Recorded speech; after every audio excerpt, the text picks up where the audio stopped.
Good afternoon, guys.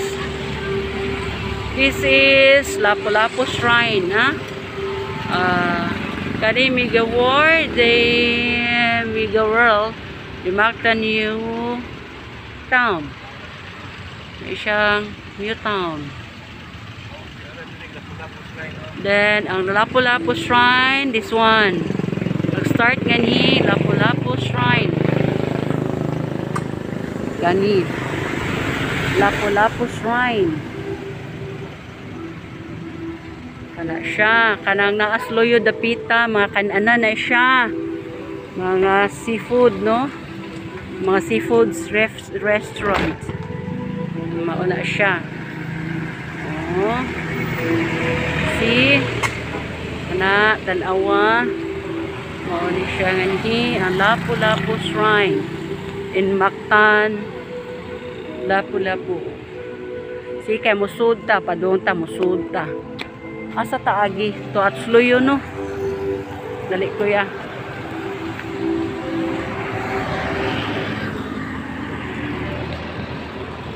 Paduol ta, paduol musud ta.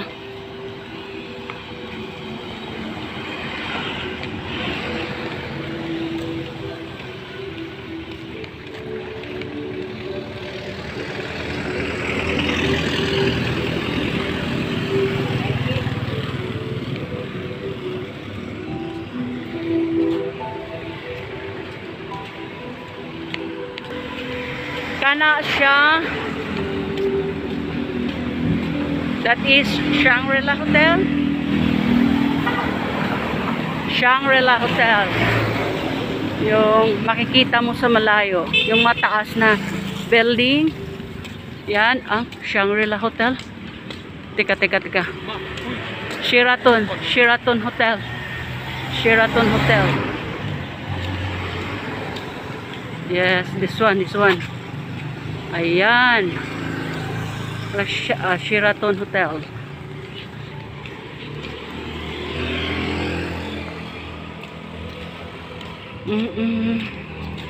Malapit na tayo sa ano, entrance sa ano. Teka. Okay.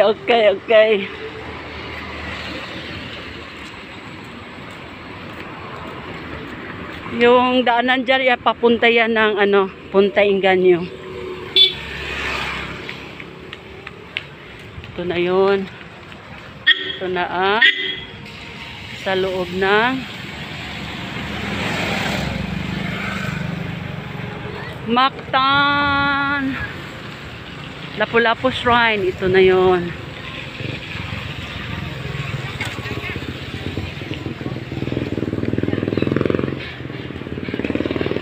Na ito ang view ng dala na lang ako gamit, Kate. Ako nga gamit akong bag, ha, inaog.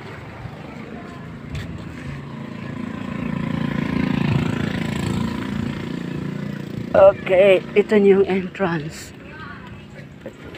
Pasok tayo sa Lapu-Lapu Shrine in Mactan, Lapu-Lapu.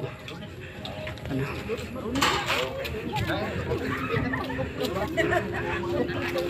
Okay. So, si Ate Gani, diri sila. Ate Gani, ito may maliit silang ano. Maliit sila. Parang lagoon. Ang cute.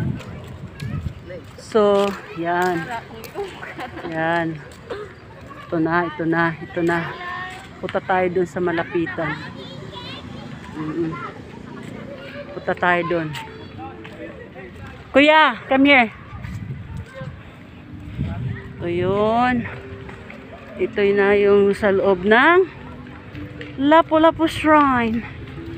Ito na yun. So, take a look. Hindi masyadong maraming tao dito ngayon kasi umuulan eh. Tapos medyo maulap pa, oh. Dilim. Ayun. Ito na yun. Ito na si Lapu-Lapu. The bravest hero. Ayan, ito si Lapu-Lapu. Ayan na si Lapu-Lapu. Ayan.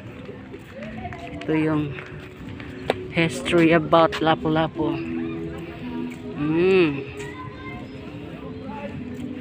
Isang pinuno na matapang na lumalaban sa mga Espanyol. Ayan. Oh, kita kids. Usog tayo. Tika. Ayan, yung the bravest hero of all times. Tsaka ito na yung makikita dito yung 500 centennial of Lapu-Lapu. Ito yung malaking ating national flag. So ito yun ang lugar. Parang Lunita, no? Parang Lunita siya. So ayun yung kanina kinuhunan ko, yung Mactan Town, ano yun, homes yata. Yun ba yun? Yan yung sa likuran yung mga building. So asa si Kuya? Si Kate. Okay, Kate. Si Kuya tawaga, Kate. Ato anak to apa de si Kuya? Oo, lapitan natin. Ano natin tong meron pang isang ano dito. Pinupuntahan to dito ng mga turista. Ayun.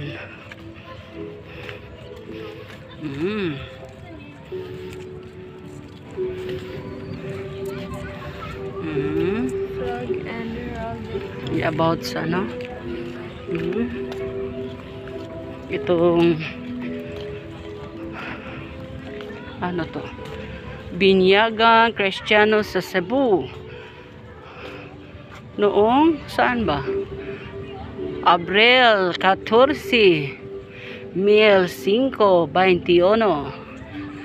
Pinasunog ni Ferdinand Magallanes. Talaga.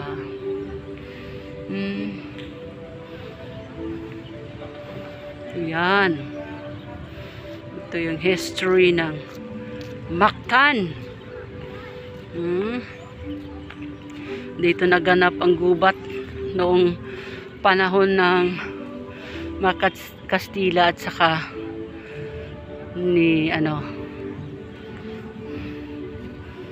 Lapu-Lapu. Yan, dagat yan dyan sa giliran. Yung sa giliran, dagat yan.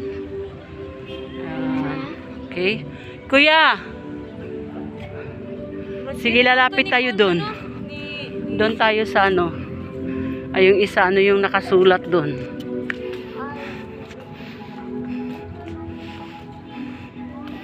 Tingnan natin to.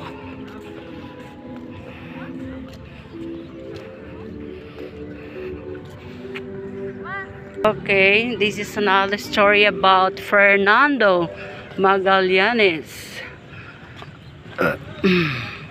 Fernando Magallanes.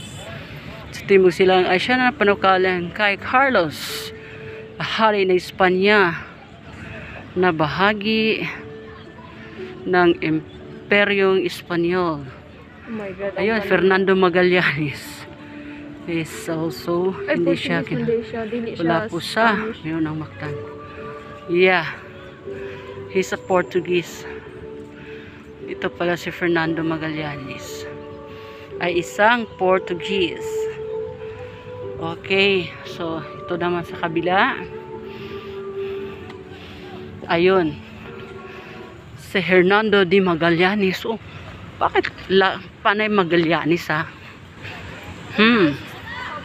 Ayan.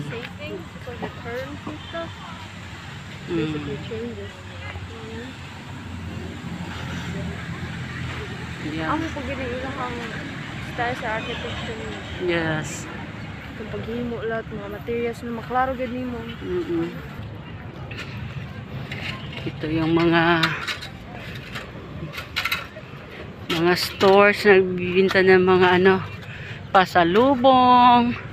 It made of shells and ano, rattan.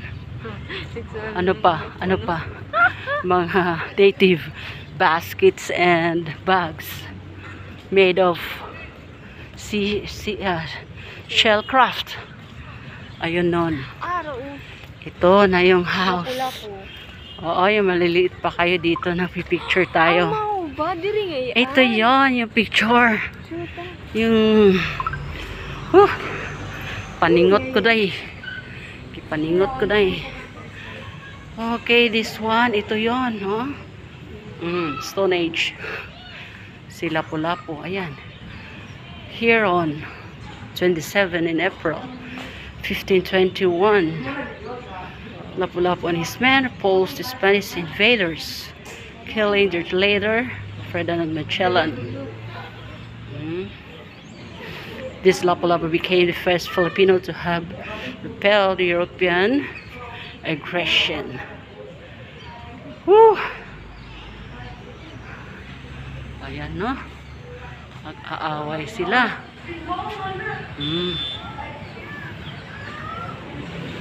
Diha. Kana. Katong nga dagat, diha sila nag-away, ha? Kay tubig ginagya din hingod, no?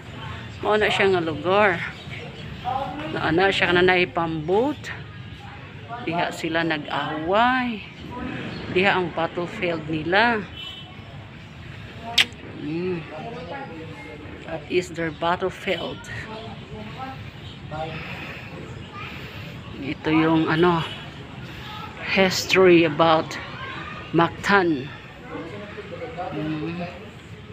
Ito ang mga pangyayari na naganap noong kapanahunan.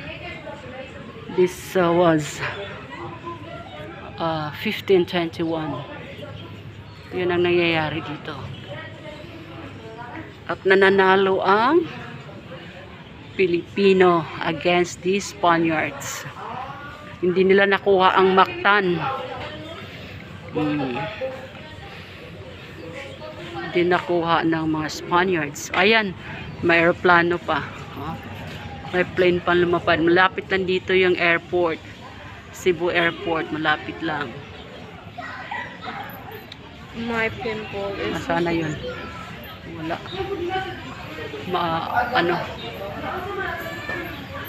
Cloudy kasi.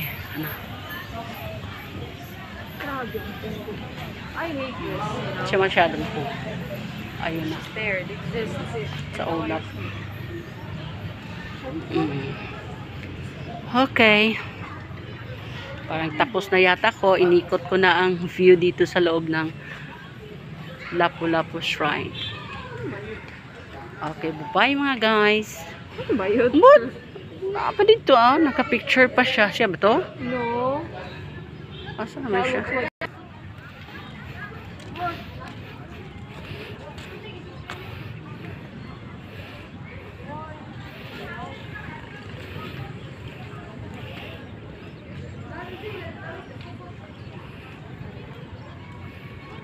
Di ka mag-picture ko diri dong.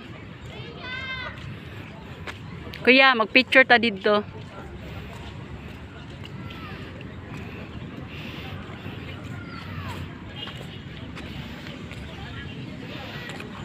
Sila Lapu-Lapu sa harapan ay ang ating national flag. Gani dong, picture ta katong gagmay pa mo dong o naa diha. Ga-picture ta katong gagmay pa mo ba? Kani. This one. Something giusab lang nila ang ano. Come here.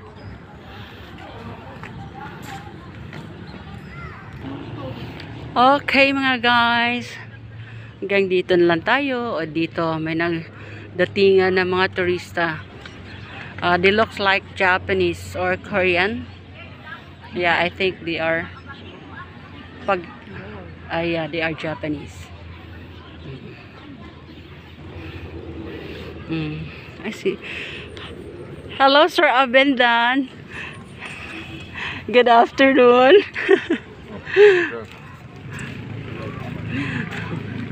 Si Abendan. Kailan ako?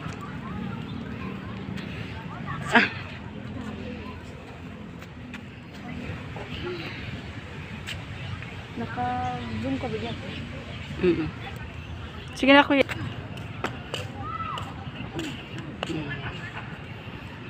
Si Sir Abendan ang nag-tour guide. Mga Japanese ang muna. Server ba? May time machine ba, no?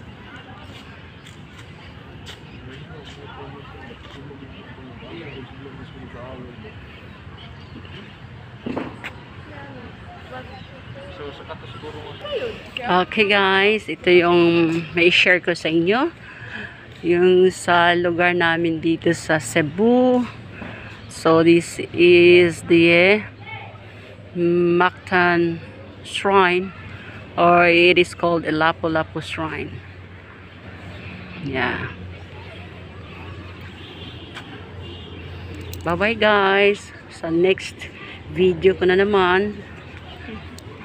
Bye-bye. Tingnan mo mga Japanese.